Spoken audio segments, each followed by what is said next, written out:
3 kļūdas, ko cilvēki pieļauj savā fitness karjerā vai ķermeņa transformācijas karjerā. Pirmā kļūda, kad es balkoju, es uzdzinu pārāk ātri svaru.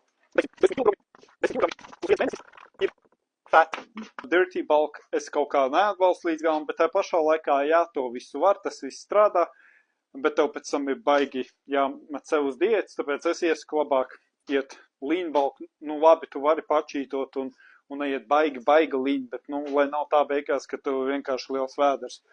Otra kļūda - pārtrenēšanā. Es man rokrakstu trenē, tur es neesmu krūšu muskultūru, tev ir jāatpūtina viņš 48 līdz 72 stundas. Trešā kļūda, ko es pieļāvu. Kas bija? Tu jau domāji, ka man būs 3 kļūdas. Es sūdu. Šī nav reklāma, bet es treneris. Un